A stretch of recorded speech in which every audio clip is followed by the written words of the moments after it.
So the first question over here, it says which of the following related to foreign exchange market is not correct. तो foreign exchange is also one of the aspect of the treasury, तो इसके related पूछा गया है कि foreign exchange market से related कौन सी चीज जो है वो यहां पर सही नहीं है. First option it says foreign exchange market is not the liquid market, कि ये लिक्विड मार्केट नहीं है, and only a few currencies are freely convertible. Second it says spot settlement takes place 2 working days from the date of trade, यानी कि जो spot settlement होती है वो डेट ऑफ ट्रेड से 2 दिन के बीच में सेटल होती है. करेंसी में आल्सो भी बोट और sold settlement on the same day, तो सेम डे पर भी करेंसी को खरीदा बेचा जा सकता है रेडी रेट के ऊपर, एंड नेक्स्ट डे भी उसको खरीदा बेचा जा सकता है टोम रेट के ऊपर. And we need to tell which of the following is not correct in this particular regard. तो जल्दी से जल्दी आंसर पोस्ट कर दीजिए कि कौन सा ऑप्शन यहां पर सही रहने वाला है. देखिए जो स्पॉट रेट होते हैं उसमें क्या रहता है, in the case of spot rate what is there, spot rate के केस में T+2 बेसिस रहता है ना, T+2 डेज पे सेटलमेंट रहती है. जो हमारे पास रेडी रेट रहता है या फिर जिसको हम कैश रेट कहते हैं उसमें हमारा T+0 बेसिस पे, यानी कि जिस दिन ट्रांजैक्शन उस दिन सेटलमेंट. एंड टॉम रेट के बेस पर क्या होता है, नेक्स्ट वर्किंग डे आपकी सेटलमेंट हो जाती है, नेक्स्ट वर्किंग डे आपकी सेटलमेंट हो जाती है. This is basically related it. And कोई भी सेटलमेंट डेट जो कि स्पॉट रेट से भी आगे की है उसमें कौन सा रेट यूज होता है, जल्दी से जल्दी आपको आंसर करना है. तो एक तो क्वेश्चन आपको यहां पर पूछा गया क्वेश्चन 1, ठीक है, जिसके रिलेटेड आपके आंसर्स यहां पर आने शुरू हो गए हैं. तो ऑप्शन ए जो है यहां पर that is the right answer, that is the right answer, क्योंकि ये जो मार्केट है foreign exchange market that is a liquid market. That is what, that is a liquid market. ऐसा नहीं कि लिक्विड मार्केट है, it's a liquid market. And यहां पर करेंसी जो होती है वो फ्रीली कन्वर्टिबल है, currencies are freely convertible. And spot date से आगे पर अगर आपका कोई कॉन्ट्रैक्ट यहां पर सेटलमेंट हो रही है तो वो कौन सा रेट होगा, it will be the forward rate. Very right. तो किरण सिन्हा ने यहां पर सबसे पहले आंसर दिया इसके रिलेटेड, तो forward rate is the right answer in this particular regard. And यहां पर क्वेश्चन के रिगार्डिंग सबसे पहले जो आंसर दिया गया है that has been posted by colonel Sukhdev over here.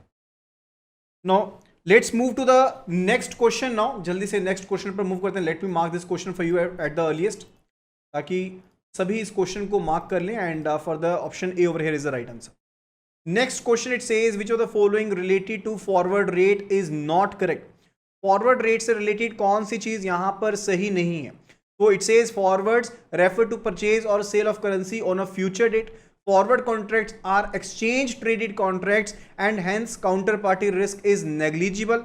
Treasury में enter into forward contracts. Option D it says forward exchange rates are arrived at on the basis of interest rate differentials of 2 currencies. So which of the following is not correct related to the forward rate. अब forward rate से related कौन से option correct नहीं है, जल्दी से जल्दी यहां पर उसके रिलेटेड आपको आंसर कर देना है. Kindly please do answer eight the earliest. And Meenu Sharma ने सबसे पहले यहां पर आंसर दिया है रिलेटेड टू ऑप्शन बी जो है यहां पर सही आंसर है. Let's have a look at the option B over here. एक आंसर यहां पर ऑप्शन सी भी आया, let's see if it is right और wrong. Option B it says forward contracts are exchange traded contracts, जबकि जो आपके फॉरवर्ड कॉन्ट्रैक्ट्स होते हैं वो ओवर द काउंटर कॉन्ट्रैक्ट्स हैं. कौन से कॉन्ट्रैक्ट्स हैं, ओवर द काउंटर कॉन्ट्रैक्ट्स हैं. लाइक पर्सन ए ने पर्सन बी के साथ डील किया तो दोनों आपस में डील कर रहे हैं ना, दोनों आपस में डील कर रहे हैं, इनको यहां पर एक्सचेंज की क्या जरूरत है. तो ये कौन सा कॉन्ट्रैक्ट है, इट्स एन ओटीसी, यानी कि ओवर द काउंटर कॉन्ट्रैक्ट है, ओवर द काउंटर ये कॉन्ट्रैक्ट है. एंड फर्दर रिलेटेड टू अगर हम ऑप्शन बी सी की बात करते हैं तो जो ट्रेजरी है definitely debt can enter into forward contracts, तो वो यहां पर सही है. Option B would be the right answer in this particular regard.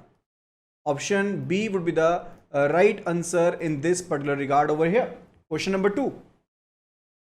Now let's move to the next question. Question number 3 it is. It says which of the following is not correct related to swaps. तो swap से related कौन सी चीज सही नहीं है. अभी तक देखिए मैंने आपको इंटरेस्ट रेट स्वैप पढ़ाए थे, IRS जिसको हम कहते हैं. इसमें आपको वनीला वर्जन पढ़ाया था. इंडिया में जो वर्जन इसका यूज किया जाता है IRS का इंटरेस्ट रेट स्वैप का, that is a vanilla. That is a vanilla. Vanilla का मतलब है जैसे आइसक्रीम खाते हैं ना तो बिल्कुल प्लेन आइसक्रीम होती है vanilla. That is basically related to the concept over here कि वनीला वर्जन जो है यहां पर IRS का वो इंडिया में इस्तेमाल किया जाता है. तो यहां पर आपको स्वैप से रिलेटेड बताना कि कौन सी ऑप्शन करेक्ट नहीं है. It says it can be described as an exchange of cash flows. Option B it says it is a combination of spot and forward transactions और अ कॉम्बिनेशन ऑफ 2 फॉरवर्ड और spot contracts. Option C it says buying USD with rupees in the spot market and selling same amount of the USD in forward market or vice versa is a swap contract. Or option D, that is A and B. Which of the following would be the right answer? Because we need to tell कि यहां पर कौन C option सही नहीं है swaps को लेकर के. हमने सही नहीं वाली चीज को बताना है. स्वैप्स को लेकर के कौन सी चीज यहां पर करेक्ट नहीं है उसके बारे में बताना. तो जल्दी से जल्दी आंसर पोस्ट कर दीजिए अपना. ओके, तो यहां पर जो आंसर देखने को मिल रहे हैं दोज आर ऑप्शन सी का आंसर देखने को मिल रहा है. But answer over here it is related to what? It is related to option B over here. Option B is the right answer. अब स्वैप बेसिकली होता है कि क्या आपने इनफ्लोज जो है ना उनको एक्सचेंज कर लेना, यानी कि आप आज की डेट में करेंसी को बेच दें एंड फर्दर आने वाले टाइम में खरीद लें. यानी कि आज की डेट में मैंने बेच दिया खरीद लिया तो वो स्पॉट रेट पर लिया, एंड फर्दर आने वाली डेट में खरीद दिया बेच लिया वो फॉरवर्ड रेट के ऊपर हो गया. तो ये बेसिकली कौन सा कॉन्ट्रैक्ट हुआ? ये स्वैप का कॉन्ट्रैक्ट हो गया कि मैंने करेंसी को स्वैप कर लिया. आज की डेट में मैंने क्या किया? बेसिकली मैंने यूएसडीज को परचेज कर लिया. एक एग्जांपल लेकर चलते हैं कि मैंने यहां पर यूएसडीज को परचेज कर लिया आज की डेट में, एंड फर्दर मैंने यहां पर यूएसडी को फॉरवर्ड मार्केट में सेल कर दिया. ये जो यूएसडी, लेट्स से मैंने 1000 यूएसडी परचेज किए थे आज की डेट में, मैंने ये 1000 यूएसडी फॉरवर्ड मार्केट में एक महीने के बाद after 1 month period let's say मैंने इन यूएसडीज को सेल कर दिया. ठीक है, तो बेसिकली क्या हुआ? It's basically swap contract. ये स्वैप कॉन्ट्रैक्ट हुआ. लेकिन स्पोर्ट में करना, स्पोर्ट का मतलब कि आज की डेट में परचेज कर लिया, एंड आज की डेट में सेल कर दिया. क्या ये स्वैप होगा? क्या ये स्वैप कॉन्ट्रैक्ट होगा? काइंडली प्लीज जल्दी से जल्दी आंसर कीजिए, यस और नो में. यस एंड नो में आंसर कीजिए. क्या ये स्वैप होगा यहां पर कि अगर आज की डेट में परचेज कर लें, आज की डेट में बेच दें, क्या वो स्वैप हुआ? Would it be basically accountable for a swap contract? क्या वो एक स्वैप कॉन्ट्रैक्ट होगा, ट्रांजैक्शन होगी? तो आंसर इज नो. वो स्वैप ट्रांजैक्शन नहीं होगी. ठीक है, तो आंसर जो है यहां पर ध्यान से देखिएगा, it is a combination of spot and forward transaction, that is correct.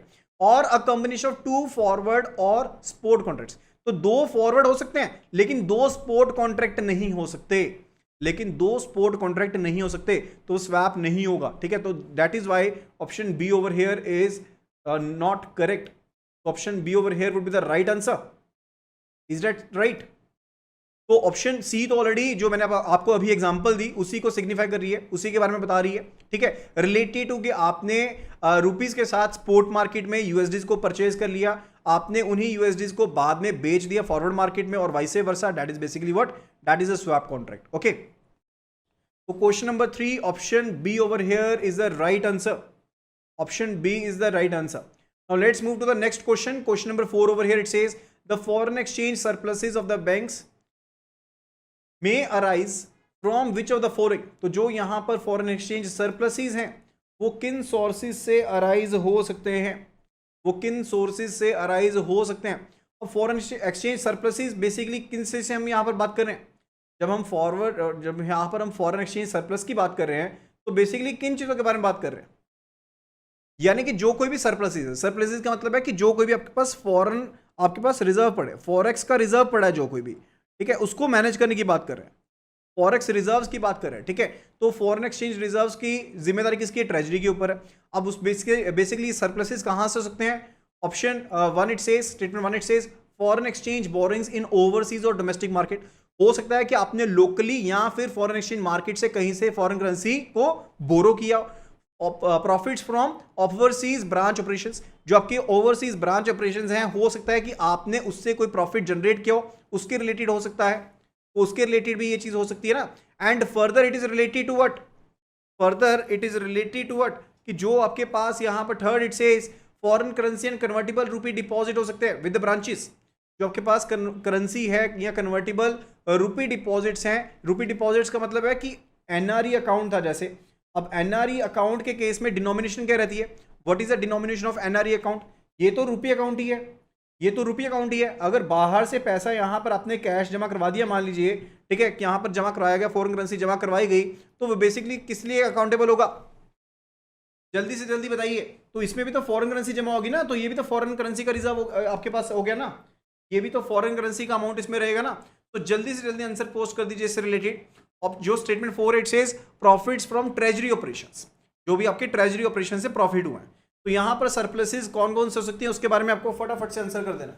I am giving you 20 second time over here.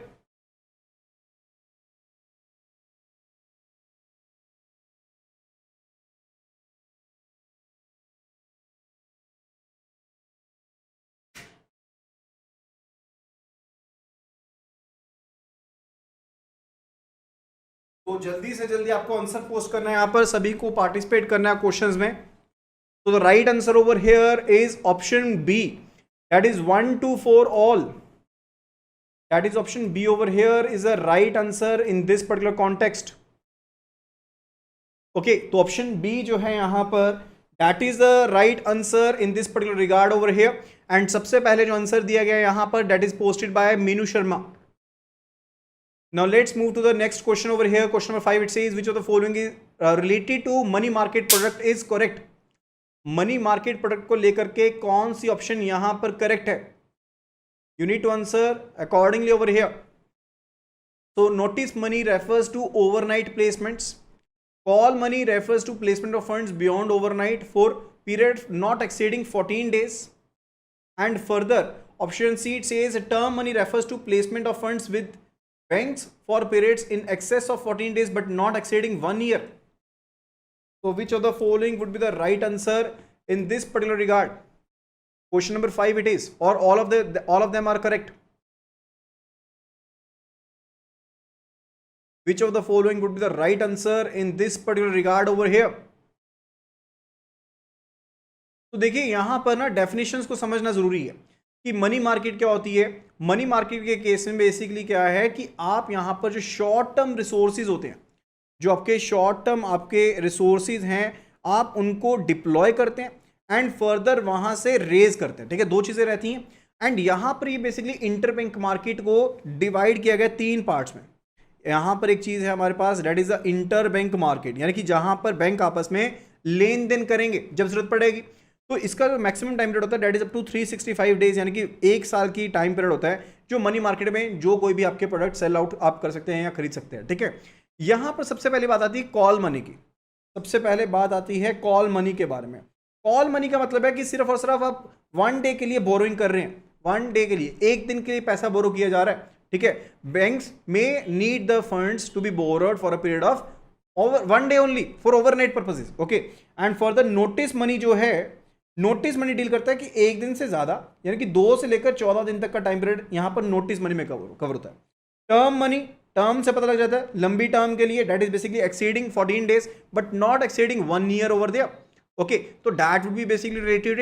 तो यहां पर कौन सी ऑप्शन सही से मैच्ड है? यहां पर option C over here is matched correctly. तो यहां पर ऑप्शन सी जो है यहां पर that would be the right answer in this particular regard. Option C over here is the right answer in this particular regard. Okay, now let's move to the next question over here. Question number 6 it is. Question number 6 it is. Question number 5 का जो सबसे पहले answer दिया गया था राजेश जी के द्वारा दिया गया था। Now let's move to the question number 6 over here. It says which of the following related to treasury bills is not correct. कौन सी जो ऑप्शन है वो ट्रेजरी बिल से रिलेटेड यहां पर करेक्ट नहीं बताई गई है। तो it says these are issued by government of India through Reserve Bank of India, कि इन्हें इशू किया जाता है गवर्नमेंट ऑफ इंडिया के द्वारा। एंड फर्दर ये रिजर्व बैंक ऑफ इंडिया के द्वारा इशू की जाती है बिकॉज गवर्नमेंट ऑफ इंडिया ने उन्हें ऑथराइज किया होता है। ठीक है, second it says issued for मैच्योरिटीज of 91 days, 182 days and 365 days. Option 3 it says the yield on treasury bills is explicit yield. Option 4 it says these do not have any liquid secondary market.